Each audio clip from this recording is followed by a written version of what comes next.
Hey everybody, it is Carrie with Trail Traveler, and I am stoked to show you a new product that we got in. I know I've done a lot of videos about diesel heaters, and it seems like every time I get one, I'm like, this is my favorite diesel heater. Well, this might be my favorite diesel heater, and there's a number of reasons for it. Now, what is this? First off, this is the LF Bros N2 Pro. So get that out of the way. This is not a cheap Chinese diesel heater. Now, it may be a Chinese diesel heater, not really sure, but it's not cheap. This thing is $599.99. And that puts it doesn't put it at the top of the price point, because you have things like Planer and Webasto and stuff that can easily go for $1,500, $1,800. But it's not a $100, $200 unit either. It's a step up from those cheaper units. But is there a good reason for that? And that's what we need to delve into to see if this is worth you even spending a moment of time on. So this is the unit, this is a bag, and they go together. And we're gonna get to that. Let's go over just kind of what you initially see with this unit. First, you got some folding metal handles here. Make it nice, easy to pick up and store, move around.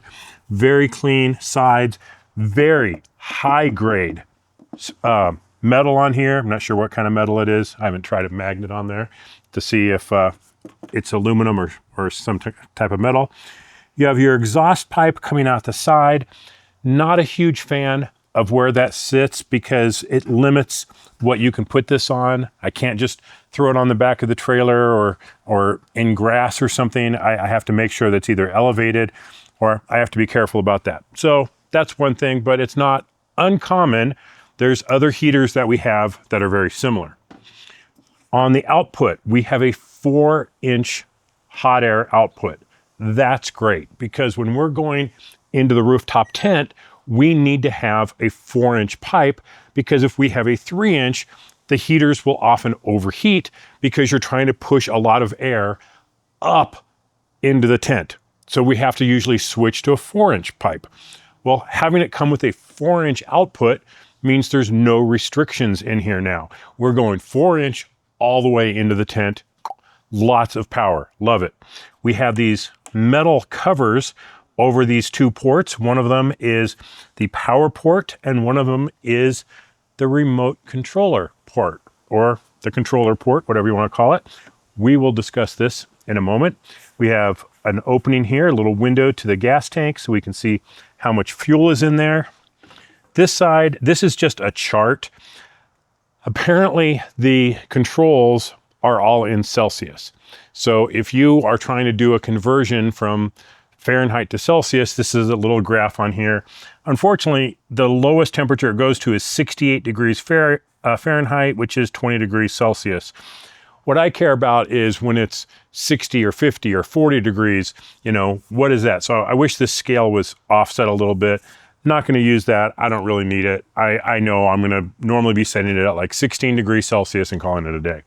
So on the back, we've got our air intake over here, and we have an additional 12 volt terminals on here, so we can connect this right up to a battery or some other power supply.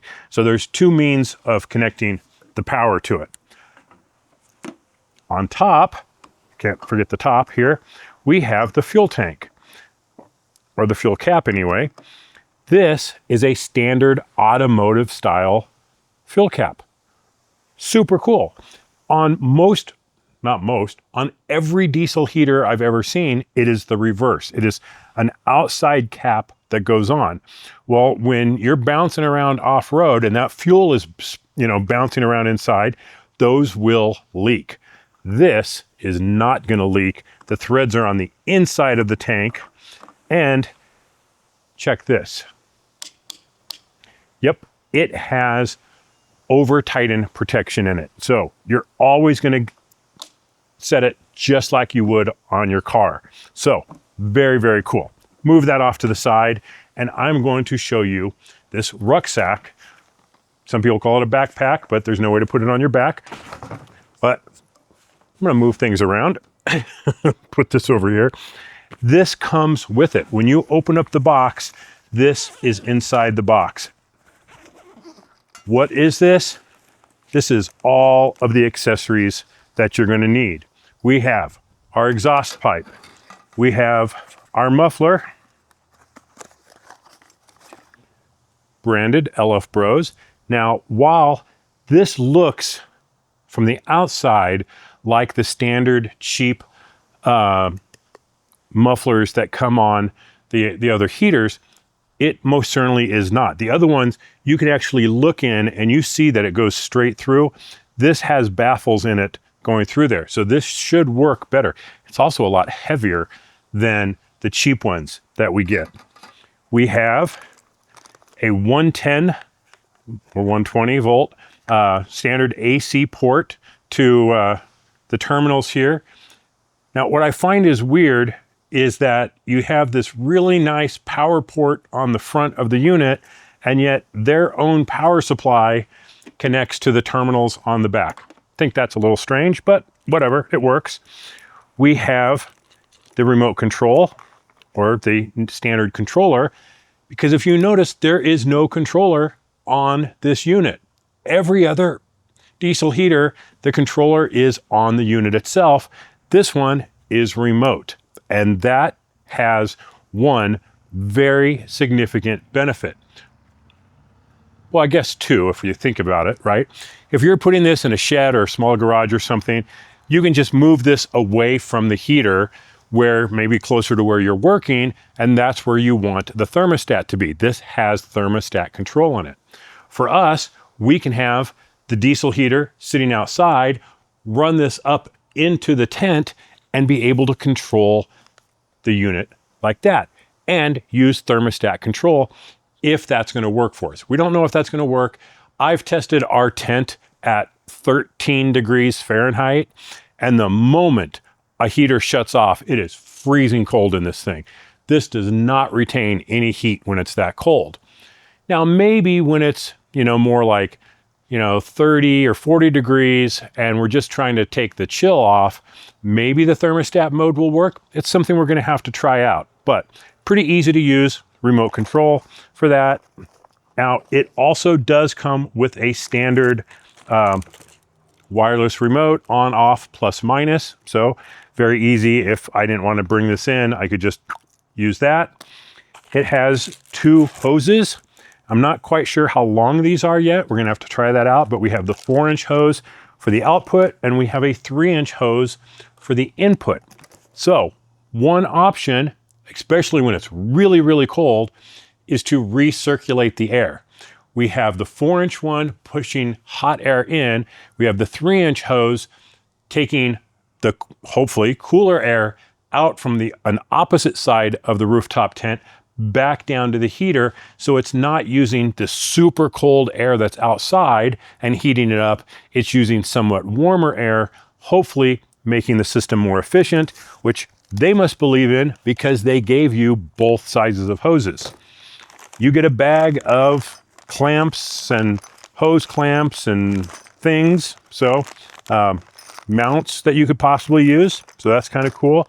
And we have another wire here, so we could go straight from a battery to the terminals back there. It's just a red and black wire, nothing real fancy there. And we have a power connector, so this will go to the front power connector and has just black and red terminals on the back for connecting to a battery. Now what I'm gonna do, I'm gonna cut these off and I'm going to put on a standard 12 volt, like cigarette lighter style adapter so that I can just plug it right into a power supply. Make my life really easy. So I'm gonna use that, but it's nice. Again, it comes with all this stuff. Then we also have two 90-degree fittings, one for each end, so we can adjust, how we want that to come out. Because if you're using a hose, right, and you come off one of the outlets and you need to put a 90-degree bend in it, you're gonna kink it, you're gonna have some restrictions there. It's not gonna work as well as just being able to redirect that 90 degrees and just come straight off the top going up to the tent. This is going to work much better. Very, very cool that they included that. And then you also get 2 little ducts. Not ducks, ducts, right? And these are adjustable, so you can kind of aim the air where you want it to. This is going to be your intake, so no real need to be aiming that, I would think. But on this one, you could adjust it to just kind of blow the air off a little angle.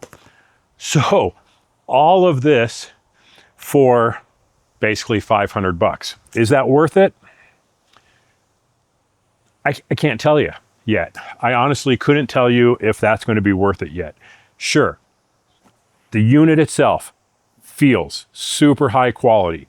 The way the gas cap on here is very nice quality. The way things plug into it, super nice.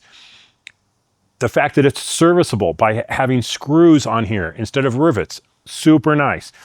All the hoses, all the adapters, all the things. The fact that you don't have to manually wire up your own remote if you wanted to have the thermostat ability in a rucksack like this. What's going to determine whether or not this is worth the price or not? For me, is it reliable? And is it quiet? You know, I'm going to assume that the efficiency is going to be on par with everything else. I mean, it's a pretty standard diesel heater core. I don't think that's going to be any problem or any real benefit there. But I do think that in terms of its usability, does this justify the extra cost? Does the build quality justify the extra cost? Does, you know, long-term reliability? And is it quiet? We have diesel heaters here that I will not take out with us because they just have this horrendous tick, tick, tick sound from the fuel pump. I have others, the Sunstir, and ones that I've personally modified that are super quiet. I have no problems taking those out. So if this makes that type of tick, tick sound, it's a deal breaker right from the beginning. So our next step right now is going to be to set this up, get it running, and listen to it. And that's going to be our first stage as to whether or not we think this is a premium unit that deserves a premium price. Well, here we are. It is running. It's gone through its startup phase. One thing I do want to point out that when the first time you run this, the first time you put fuel in it and the first time you're going to start it up, you should go through the priming process. And I believe, you correct me if, go read through the manual and double check this, but I think when you give it power, you push both buttons in and it will prime the pump. Otherwise, you may have like an E1 error during startup that could cause a problem. And if that happens, just restart it and start it up again, and it should fire right back up. So right now we're on basically a level mode, right? So it's running on level 3. And that's out of, let's crank this up here. I think it's 5. So it'll go from like 0 to 5. Let's turn it all the way down, see what we get. How low can we turn it down? So we can turn it down to 1.4 and, up and up from there. Yeah, 1.4 is the lowest. So I'm gonna put it on a 2. It's gonna probably be mad at me for swinging through all the way from the bottom to the highest settings there. There is no, not a little, not minimal, no fuel pump sound. There is no tick, tick, tick. I cannot hear it. Nada, 0. The quietest fuel pump I've ever heard, as if it's not there or some alien technology inside this thing. There is no fuel pump noise. Huge. The blower noise I can deal with. It's like white noise. In fact, the last time we had a diesel heater out, we were maybe 200 feet from a small creek. and the creak was louder than the blower. So the blower noise doesn't bother me at all. But on some of these heaters where you have that tick, tick, tick sound from the fuel pump, drives me batty, absolutely batty. Can't take it, will not take one of those out. I have videos on the channel from last year where I spent almost as much money on modifying the diesel heater as the diesel heater itself cost just to quiet down that fuel pump. This has zero fuel pump noise. I'm not sure if I've stressed that enough. Zero. One thing that you may be looking at, you're like, but Carrie, this is not correct. You put the exhaust hose on and you put the muffler at the end of it. Oh, nay, nay. No, the manual says to do it this way. Muffler goes into the port, hose goes onto the muffler. Don't ask me why. Why is that different than everyone else? Have no idea, but I RTFM'd and that's what it said to do. Now, we've got the hose over here. This is the hose that comes with it, and this is maybe a 4-foot hose. But if I have this right up next to the trailer, the door right there, easily can run this right in to the trailer without any problems. So we are going to take it out. Let me get that back over there somewhere out of the way. We're going to take it out, do some camping with it, see what it's like out in the field. What, do we run into any problems with it? I seriously doubt it at this point. How well does it work? What level do we have to be on? Since the other heaters that we worked with have had a 1 to 10 setting, and this has a 1.4 to 5.0 setting, what is the magic setting for the tent? So hopefully I can figure that out before we leave. Unfortunately, this week, the lowest temperature here first thing in the morning is going to be like 45 degrees, so not really a good test. Maybe next week, if the temperatures start getting down closer to 30 degrees, then I have enough room to work and try and figure out what the ideal setting is going to be before we take this out on a camp trip.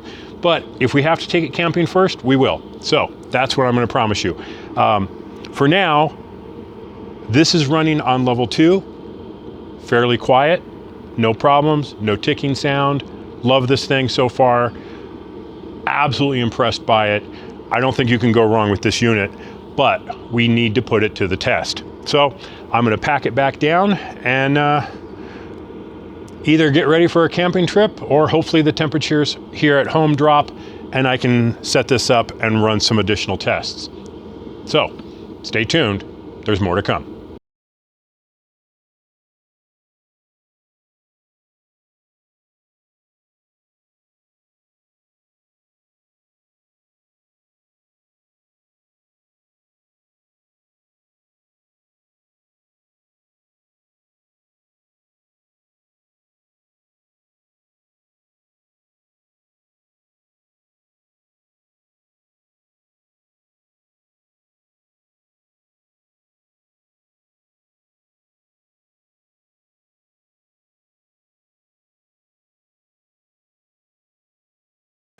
Whew.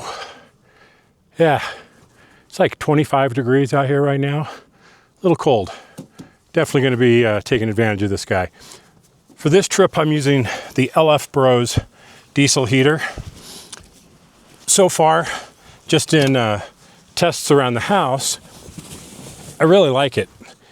There's no sound from the fuel pump, and it comes with this nice bag of accessories. Super nice setup. So start with the hoses here. There's 2 hoses, a 3-inch and a 4-inch. These are nice insulated hoses, so that's going to cut down on heat loss, which is really nice. And then to connect them, instead of just relying on, kind of hard to get to everything in here. Instead of just relying on some hose clamps to go on the sides, you've got these 90-degree connectors. They just pop onto place. so I can get it to the right angle I want, get it on there, tying it down, run it right into the tent. Real minimal heat loss. On the other side, it comes standard with a whole setup for doing recirculating air. That is not something I've seen on any other heater. Often they just have a vent here, and if you want to do recirculating, you have to come up with some way of mounting the hose. This just pops on here and we'll run a hose to the other side of the tent, hopefully recirculate the air, keep it nice and warm. Now, in some of the other tests we've run with diesel heaters, we haven't needed recirculating. Hasn't been an issue. So I'm just kind of curious as to how well this is going to work when haven't really needed it in the past.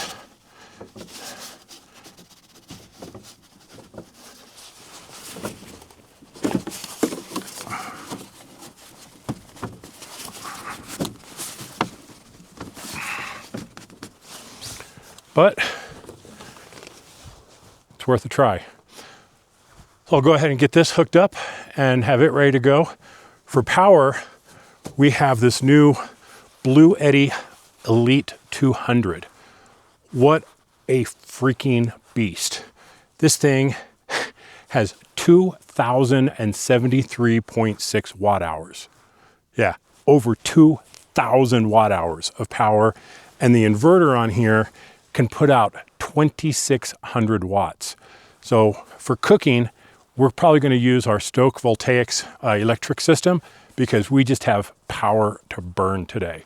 So should be pretty cool to get this thing set up and see how it runs. It's also going to be able to tell me how much power the LF Bros heater is running and how well it does overnight. So I'm going to go ahead and finish getting things set up. Wow. Temperature is dropping quick. It's about 24 degrees. We got the diesel heater up and running. We got the main hose going in on this side. We got the recirculating on that side. And it's running probably pretty close to full blast at the moment to warm up the tent inside. I do have an electronic, a digital thermometer, so we'll be able to track, see how it does over the night. I'm going to start by using the thermostat mode. I've got it set on 18 degrees Celsius, which is 64.4 degrees Fahrenheit. We'll see how it manages that. If it ever gets up to that, then it'll drop down into a low power mode, wait for the temperature to drop a little bit, and then kick it back up. Now, in theory, that's going to save on both battery and fuel. We'll have to see how that goes. I don't know how well it's going to do with this tent. Now, in the future, Tough Stuff Overland says that they're going to come out with insulation panels to go on the inside. Would make a huge difference in temperatures like this or in super hot temperatures when we're running an air conditioner in here. But right now, for tonight, we're going to start on thermostat mode, see how that works. My concern is that if it reaches that 64.4 degrees and it starts to go into a low power mode, how quickly does it cool off inside? It might be too fast because of the lack of insulation. If that's the case, we'll switch off of the thermostat mode and put it on power mode and see if we can dial in a setting that just keeps it a nice even temperature all night long. But here, I'm standing right next to this thing. There is zero pump noise. We do hear the fan because it's blowing pretty hard right now, but inside the tent, it's not going to be that bad because it's sitting underneath the tent. Not going to be a problem. Heat's not a problem. Sitting under here, all the heat is in the exhaust right here, which is elevated off the deck to keep the heat from affecting the rubber ceiling on here. Shouldn't be a big deal. It's coming out nice and warm. I've already seen the temperature start to rise inside the tent. Not much yet because it's just really getting up to speed, but we'll keep an eye on it, see how it goes.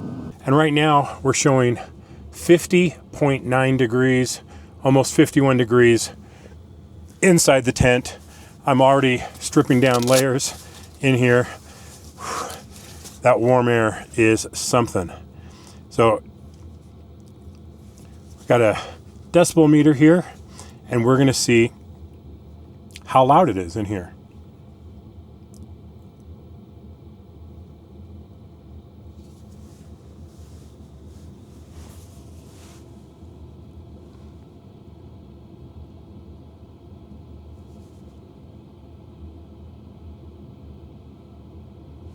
So about 48, 49 decibels. That is pretty darn quiet. Again, there's no pump noise, so there's none of that tick, tick, tick that you get from other diesel heaters. That is super nice. Really like that. And the fan is blowing pretty much on max at the moment. I had the door open for a while I was getting in, taking my boots off, and getting settled. It's warming up again in here. So in a little bit, it should drop down. Again, 51.3. So it's warming up pretty good in here. Should be nice and comfortable for doing a little editing and seeing how things go. So for now, we're just going to kick back, relax, and get some work done.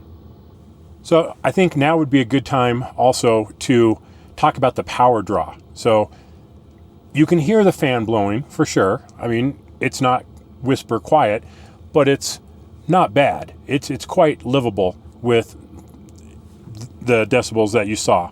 Right now we're at 52.7 degrees, so it is climbing in here.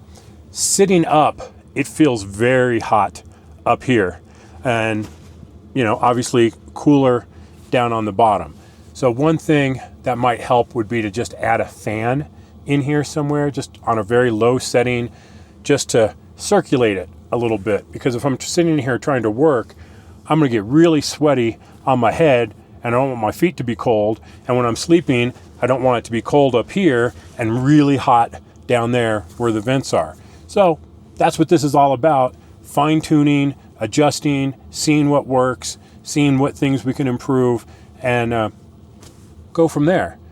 What I'm going to need to find, though, is either a fan that runs off USB or can run all night and then be charged during the day. So if you have any suggestions on a fan that I could put in here, please let me know in the comments so I can check it out and see if that would work for us. So just in the time we've been talking, it is up to 52.9. Again, climbing nicely in here. And I'm going to stop. I'm going to do some editing. Whew. Things are working great. It actually got to 59.6 degrees in here.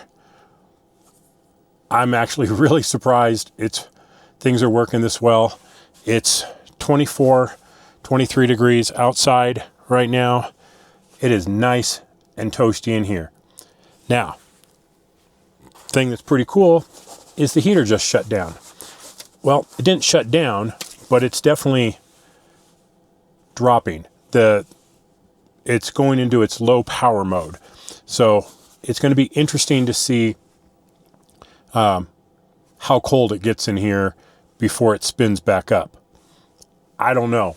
The only time I've tested this before was like minus 13 degrees at home. And as soon as that heater turned off, man, it got cold in here fast. But I wasn't set up really for it. I didn't have blankets and a sleeping bag and stuff that would help kind of protect that temperature. So I'm not really sure how it's going to go. The fan is still dropping down. I'm going to get a reading.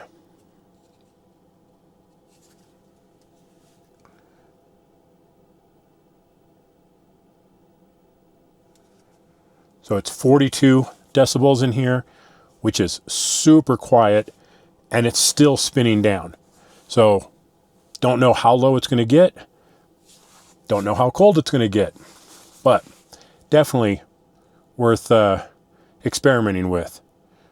it's dropped to 59.5. So not stupid fast. And to my ears, it sounds like the heater has shut off.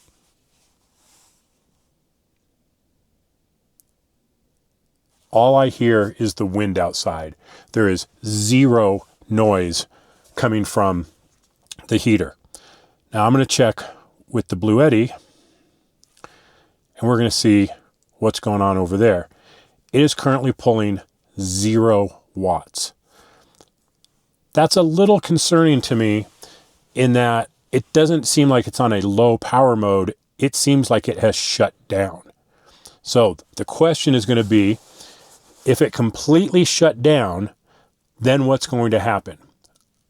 Obviously the temperature is going to drop to something in here, and then it's going to fire back up. But if it has completely gone into a shutdown cycle, it's going to pull a lot of power spinning back up again. It's going to jump into that 120, 115 watts, somewhere in there, before we start getting heat again. And it sounds like it's already spinning up. So, yep, the blower's coming back on. Well, and there's the bad news. It is pulling 122 watts. So it did not go into a low power mode. It went into a shutdown. Now, the fact that I've got a 2,000 watt hour battery here, that's not going to be a big deal. But if you had a much smaller power supply, like a 500 watt hour, you might not make it through the night with it doing this cycling.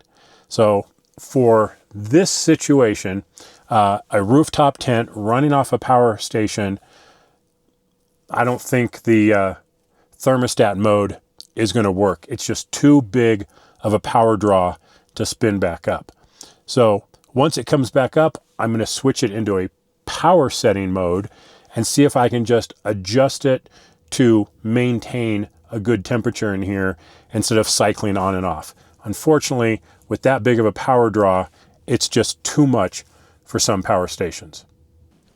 So we used 184.3 watt hours, 10.45 average amps, 12.7 volts max, and 134 watts peak.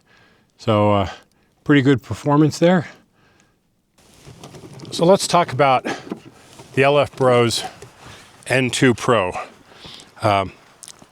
Well, for one, it kept me nice and toasty last night with very little sound. Slept really good.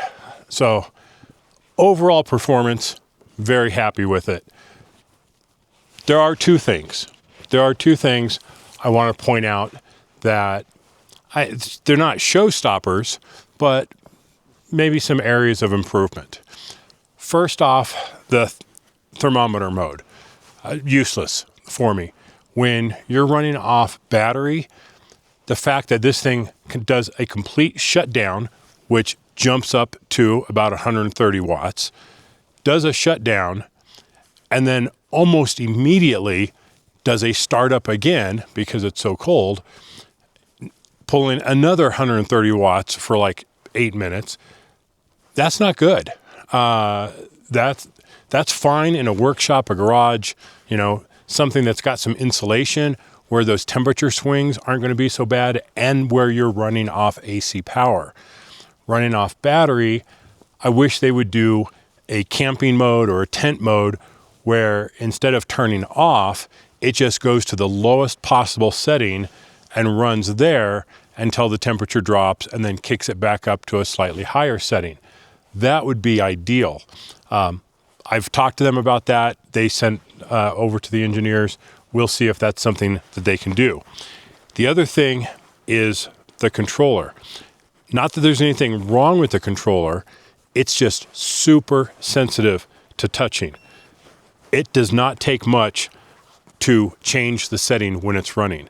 And somehow in the middle of the night, I moved something and it just barely touched the control and it changed the setting on me to, well, let's just say it was about 70 degrees inside the tent.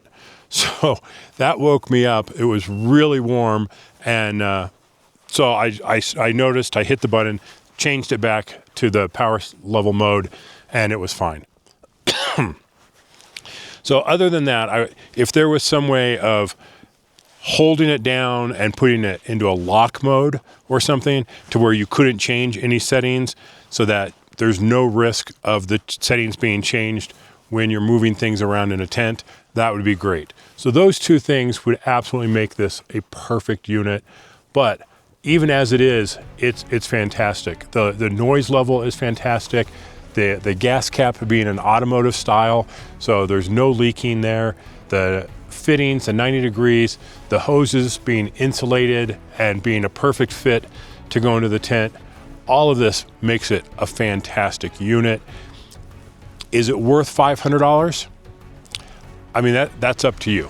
You know, if I had to go out and buy a diesel heater right now, my choices are something in the $200 range, and then you're putting money into it. You're buying hoses, you're buying an upgraded muffler, you're doing things to improve it. So you're spending some money on top of that. With the LF Bros, you're paying a premium price. Construction quality, build quality, you're getting a premium product. Accessories, you're getting a premium product. So you have to decide whether that extra money is worth it to you, in that you're not going to have to be buying anything else to go with this. You don't have to 3D print something to make something work. You don't need to do anything out of the box. This thing is set up, ready to go, and it's going to work, and it's going to be quiet, and it's going to do the job. So for me, this is my new favorite diesel heater, bar none. It rocks. There's others at lower price points that are great units as well, but when it comes to the convenience of having everything in an out-of-the-box experience, I don't think you can beat the LF Pros, or I don't think you can beat the LF Bros N2 Pro. They knocked it out of the park with this one. So thanks for watching. Stay safe out there, and maybe a little cooler when it's out snowing like I am, and we'll see you on the trails.